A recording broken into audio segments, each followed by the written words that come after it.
Hello बच्चों, आज मैं लेकर आया हूँ आप लोगों के लिए class 10th pair of linear equation in two variable का तीसरा वीडियो, जिसमें हम लोग डिस्कस करने वाले हैं दो और मेथड्स के बारे में, जिससे हम लोग pair of linear equation in two variable का सॉल्यूशन कर सकें। इससे पहले वाले वीडियो में बच्चों हमने देखा था कि किसी भी pair of linear equation in two variable को सॉल्व करने का 4 मेथड होता है। कितने मेथड होते हैं? 4 मेथड, जिसमें सबसे पहला था ग्राफिकल मेथड, फिर हमने देखा था सब्स्टिट्यूशन मेथड, फिर हमने देखा था एलिमिनेशन मेथड, और उसके बाद फिर लास्ट में हम लोग पढ़ेंगे क्रॉस मल्टीप्लिकेशन मेथड। ओके, तो ग्राफिकल मेथड में क्या होता है बच्चों, कभी कभी कोई जो pair of linear equation in two variable जो गिवन होता है उसका सॉल्यूशन हम लोग को एक्यूरेट नहीं मिल पाता ग्राफिकल मेथड से। इसीलिए हम लोग ग्राफिकल मेथड को हटा करके अलजेब्रिक मेथड का इस्तेमाल करते हैं। अब अलजेब्रिक मेथड किसको बोलते हैं? तो ये जो 3 मेथड है बच्चों, सब्स्टिट्यूशन मेथड, एलिमिनेशन मेथड और साथ ही साथ क्रॉस मल्टीप्लिकेशन मेथड, ये तीनों के तीनों मेथड को हम लोग बोलते हैं अलजेब्रिक मेथड।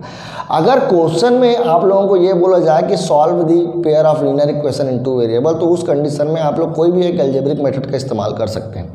यानी ग्राफिकल मेथड का इस्तेमाल तब तक नहीं करना है जब तक क्वेश्चन में मेंशन नहीं किया हो। इससे पहले वाले वीडियो में मैंने आपको पहले ही क्लियर कर दिया था। ओके, तो चलिए देखते हैं कि एलिमिनेशन मेथड और सब्स्टिट्यूशन मेथड कैसे सॉल्व करते हैं। ओके, जैसा कि दिख रहा होगा बच्चों, बोर्ड में मैंने 3 क्वेश्चन लिखे हैं। इन तीनों क्वेश्चन को सबसे पहले हम लोग सब्स्टिट्यूशन से बनाएंगे और उसका यही तीनों क्वेश्चन को उसके बाद हम लोग एलिमिनेशन से बनाएंगे, और मेथड को बहुत अच्छे से आप लोगों को सीखना है। ठीक है, तो सबसे पहले देखिए, हमारे पास pair of linear equation in two variable में सबसे पहला जो पेयर गिवन है वो है 3x - 5y = -1 और दूसरा है x - y = -1। इन दोनों इक्वेशन में बच्चों सबसे पहला स्टेप आपको ये अपनाना है कि इन दोनों में से कोई भी इक्वेशन आप लोगों को जो सही लगे, आप लोगों को जो सरल लगे, है ना, बनाने में, सॉल्व करने में, उसी इक्वेशन को हम लोग क्या करेंगे, कंसीडर करेंगे। जैसे पहले वाले इक्वेशन को अगर मैं कंसीडर करूं तो 3x - 5y - 1 नज़र आ रहा है।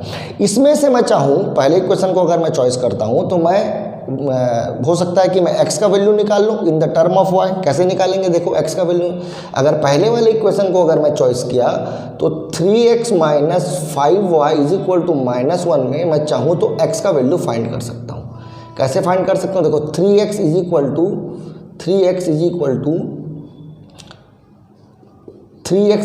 5y को उधर ट्रांसफर कर देंगे तो 5y प्लस में आ जाएगा और माइनस में कितना आ जाएगा, 1 आ जाएगा।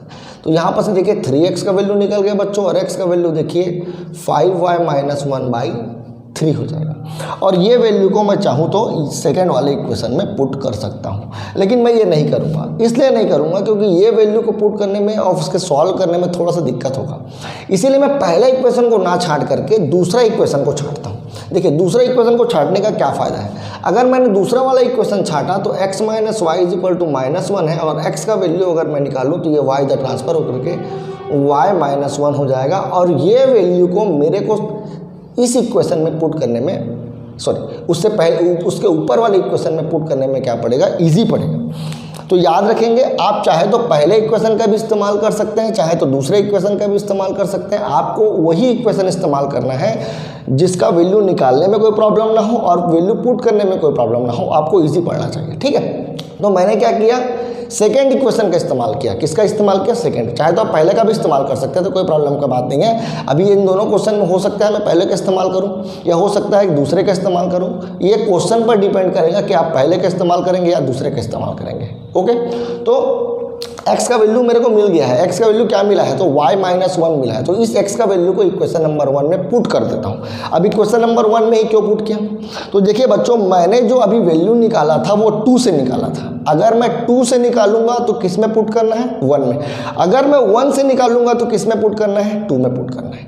तो पहला मेथड तो ये हो गया कि आपको x या y का वैल्यू निकालना है in the term of x या y, और उस वैल्यू को अगले वाले इक्वेशन में, जिस इक्वेशन से वैल्यू निकला है उसमें नहीं, अगले वाले इक्वेशन में क्या कर देंगे, पुट कर देंगे। तो यहाँ पर मैंने कौन सा इक्वेशन लिया था? Equation number 2। चलो मान लेते हैं ये इक्वेशन 1 है, ये इक्वेशन 2 है, और ये जो वैल्यू मेरे को मिला है वो कहाँ से मिला है? इक्वेशन 2 से मिला है। तो इसलिए मैं ये जो वैल्यू है उसको किस में पुट करूँगा? पहले वाले में पुट करूँगा।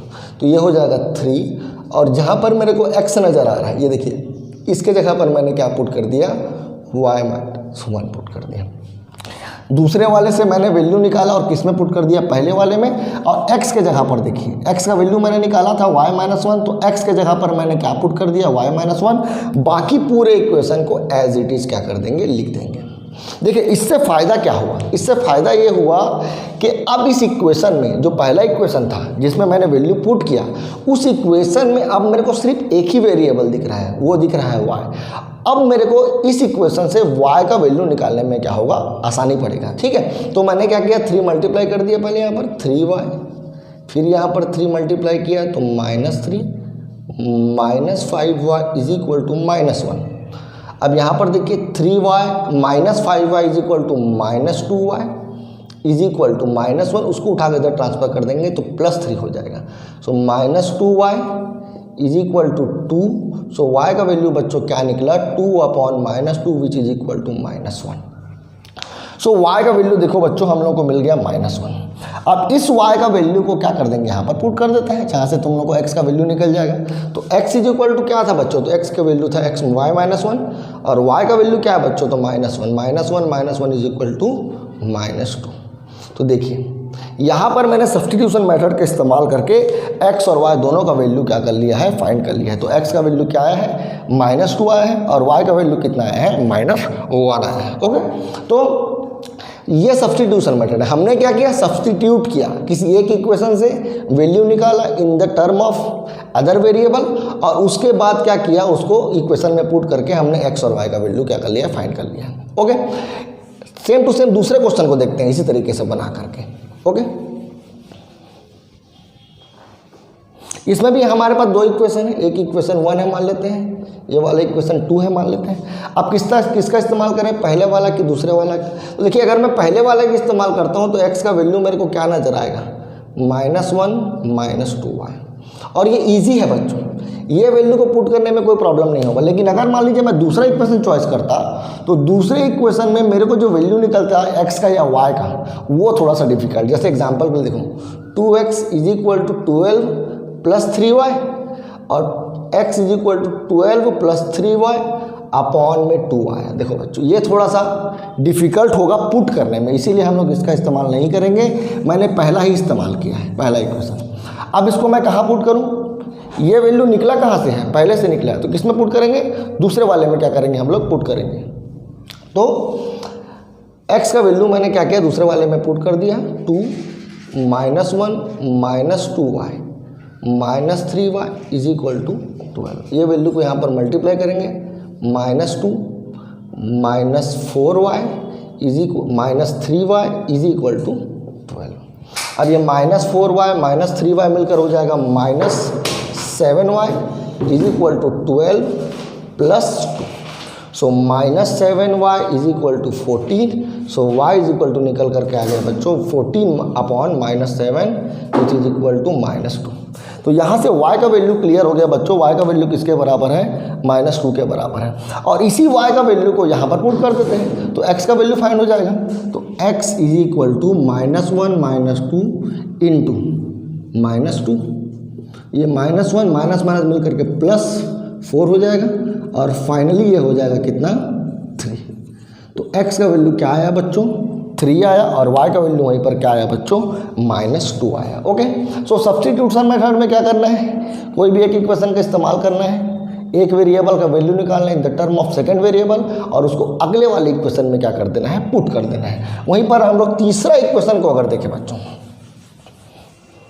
तीसरा वाला इक्वेशन में देखो दोनों का दोनों इक्वेशन सेम के जैसा दिख रहा है, इसलिए पहले वाले से ही मैं वैल्यू निकाल लेता हूँ, ज़्यादा अच्छा रहेगा। 2x is equal to 9 - 3y और x इज इक्वल टू हो जाएगा 9 - 3y और अपॉन में कितना आ जाएगा, 2। अब इस x का वैल्यू को क्या करेंगे बच्चों, सेकेंड इक्वेशन में पुट कर देंगे। तो 3x का वैल्यू क्या था, 9 - 3y अपॉन में 2 + 4y इज इक्वल टू 5। 3 को अंदर मल्टीप्लाई कर देते हैं, ये हो जाएगा 27 - 9y अपॉन में 2 + 4y अपॉन में कुछ नहीं है तो मैंने लिख दिया 1 इज इक्वल टू 5। ओके, चाहो तो इसको 1 ना लिख करके इस 4y को इधर ट्रांसफ़र कर देंगे तो भी आप लोगों को इजी पड़ेगा। 27 - 9y upon 2 is equal to 5 minus 4y। Cross multiply कर देंगे तो 27 minus 9y is equal to 10 minus 8y। ये 9y को उठाकर इधर, 10 को उठाकर इधर, तो 27 माइनस 10 बराबर 8 माइनस 8y प्लस में 9y। सो ये हो जाएगा 17 और ये हो जाएगा y का वैल्यू। तो y का वैल्यू क्या नज़र आया बच्चों? 17 नज़र आया। और y का वैल्यू को क्या कर देंगे, यहाँ पर पुट कर देंगे, तो x is equal to 9 minus 3 into 17 upon 2। 17 3 जा होता है बच्चों माइनस 51 हो जाएगा, ये माइनस 51 और अपॉन में 2। 51 में 9 माइनस कर देंगे बच्चों, तो ये हो जाएगा 42 अपॉन में 2। माइनस में आने वाला है, 2 कट जाएगा, माइनस 2 1, तो माइनस 21। सो सब्स्टिट्यूशन मेथड में एक का वैल्यू निकाल करके दूसरे इक्वेशन में सब्स्टिट्यूट कर देना है। तो ये मेथड हो गया सब्स्टिट्यूशन मेथड। इसी तीनों क्वेश्चन को बच्चों अब हम लोग देखेंगे किससे? एलिमिनेशन मेथड से। ये वाले इक्वेशन को, थर्ड इक्वेशन को देखो थोड़ा सा लेंदी गया होगा, इसलिए क्या होगा, तो यहाँ दोनों इक्वेशन में से कोई भी इक्वेशन से मेरे को परफेक्ट वैल्यू नहीं मिल पा रहा था, इसलिए ये थोड़ा लेंदी गया। अगर दोनों में से कोई एक इक्वेशन थोड़ा सा इजी दिया है तो वहाँ से वैल्यू निकाल करके हम लोग आसानी से क्या कर सकते हैं, पुट कर सकते हैं। चलिए देखते हैं एलिमिनेशन मेथड।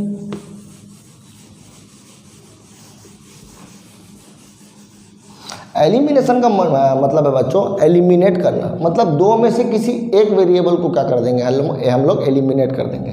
जैसे यहाँ पर देखिए दो इक्वेशन दिए हैं, इसमें से मैं चाहूँ तो x को भी एलिमिनेट कर सकता हूँ, चाहो तो मैं y को भी एलिमिनेट कर सकता हूँ। तो चलिए मान लीजिए मैंने x को एलिमिनेट करना चाहा, तो एलिमिनेट करने का सिंपल रास्ता ये है कि दोनों का कोफिशिएंट क्या होना चाहिए, बराबर होना चाहिए। लेकिन अभी दोनों का कोफिशिएंट बराबर नहीं दिख रहा है, यहाँ पर कोफिशिएंट 3 दिख रहा है और यहाँ पर कोफिशिएंट क्या दिख रहा है, 1 दिख रहा है। तो सबसे पहले हम लोग क्या करेंगे, अगर मेरे को x को एलिमिनेट करना है तो 3 और 1 इन दोनों के एलसीएम निकाल लेंगे। 3 और 1 का जो एलसीएम आएगा बच्चों वो होगा 3। एलसीएम कितना आया, 3। अब पहले वाले इक्वेशन में भी x का जो वैल्यू, x का जो कोफिशिएंट है उसको भी 3 कर दूंगा, और दूसरे वाले इक्वेशन में जो x का कोफिशिएंट है उसको भी क्या कर दूंगा, 3 कर दूंगा। देखो कैसे 3 कर देंगे। तो पहले इक्वेशन में 1 मल्टीप्लाई कर देते हैं क्योंकि उसको तो कोई ज़रूरत ही नहीं है, तो ये सेम टू सेम रहेगा। क्या मल्टीप्लाई किया था मैं, 1 मल्टीप्लाई किया। तो वहीं पर दूसरे इक्वेशन में क्या मल्टीप्लाई कर दूंगा बच्चों, 3 का मल्टीप्लाई कर दूंगा, क्योंकि यहाँ पर देखिए x के सामने 1 लिखा है और 1 को 3 बनाने के लिए क्या मल्टीप्लाई करना पड़ेगा, 3। तो मैंने 3 मल्टीप्लाई कर दिया। 3x minus 3y is equal to minus 3, ये माइनस 1 था। अभी दोनों इक्वेशन को क्या कर देंगे, माइनस कर देंगे। देखिए माइनस कैसे करेंगे, 3x minus 5y minus 3x minus 3y is equal to minus 1, और माइनस माइनस प्लस 3 हो जाएगा। ये हो गया 3x minus 5y minus 3x और minus minus plus 3y is equal to 2। 3x देखो दोनों बच्चों कैंसिल हो गया, minus 2y sorry minus 5y plus 3y मिलाकर हो जाएगा minus 2y is equal to 2। तो y का वैल्यू हो गया बच्चों माइनस 1। तो y का वैल्यू देखो बच्चों फिर से माइनस 1 आ गया। अब इस y का वैल्यू को चाहूँ तो मैं इक्वेशन 1 में पुट कर दूँ या तो इक्वेशन 2 में पुट कर दूँ। जैसे मान लीजिए मैं इक्वेशन 2 में पुट कर दिया, तो x माइनस y की जगह कितना है, minus 1 is equal to minus 1। तो ये हो जाएगा x plus 1 is equal to minus 1 और x इज इक्वल टू हो जाएगा minus 1 which is equal to minus 2। तो दूसरा जो मेथड है बच्चों एलिमिनेशन मेथड, उसमें क्या करना है, जिसको भी आप लोगों को एलिमिनेट करना है। जैसे मेरे को x को एलिमिनेट करना था तो मैंने क्या किया, x का जो कोफिशिएंट है उसको बराबर रखने के बारे में सोचा। बराबर रखने के बारे में सोचने के बाद हमको क्या करना है कि क्या करना है, एलसीएम पहले निकाल लेंगे। एलसीएम निकालेंगे 3 और 1 का एलसीएम आया 3, तो मैं इसको भी 3 बना दूंगा, इसको भी 3 बना दूंगा। एक इक्वेशन और देखते हैं लास्ट वाले को, ताकि आप लोगों को क्लियरली समझ में आ जाए। जैसे आखिरी वाले क्वेश्चन पर ध्यान दें बच्चों, तो आखिरी वाले क्वेश्चन में मेरे को अगर x एलिमिनेट करना है तो 2 और 3 का क्या कर दूंगा, मैं एलसीएम निकाल दूंगा। क्या या 2 और 3 का एलसीएम बच्चों, तो एलसीएम आएगा 6।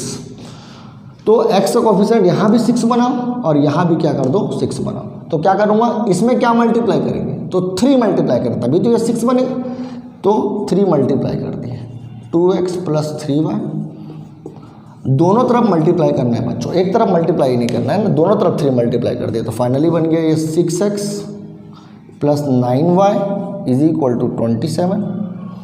वहीं पर इसमें क्या मल्टीप्लाई करना है बच्चों, 2 मल्टीप्लाई करके सीधा लिख देते हैं 6x plus 8y is equal to 2 multiply करेंगे तो हो जाएगा 10। दोनों इक्वेशन को माइनस कर देते हैं तो ये कैंसिल हो जाएगा। y का वैल्यू जो निकल कर आएगा बच्चों होगा 17। तो y का वैल्यू हम लोग को निकल गया और इस y का वैल्यू को किसी भी एक इक्वेशन में आप लोग पुट कर दें और आंसर लेकर आ जाए x का वैल्यू। जैसे एग्जांपल के देख लें यहाँ पर 2x plus 3 into 17 is equal to 9, ये हो जाएगा 2x minus 51 is equal to 9, sorry plus 51, 2x is equal to 9 minus 51 जो कि बराबर हो जाएगा 42 के माइनस 42 के, ओके। और ये वाला हो जाएगा x is equal to minus 21। So x और y दोनों का वैल्यू अगेन मिल गया। तो ये दोनों मेथड बच्चों, एलिमिनेशन मेथड, सब्स्टिट्यूशन मेथड, ये दोनों ही मेथड बहुत ही इजी मेथड है। आप लोगों को थोड़ा सा 1-2 क्वेश्चन अपने बुक से लेकर के खुद सॉल्व करना है, ठीक है। इसके बाद अगला मेथड हम लोग अगले वीडियो में पढ़ेंगे जिसका नाम है क्रॉस मल्टीप्लिकेशन।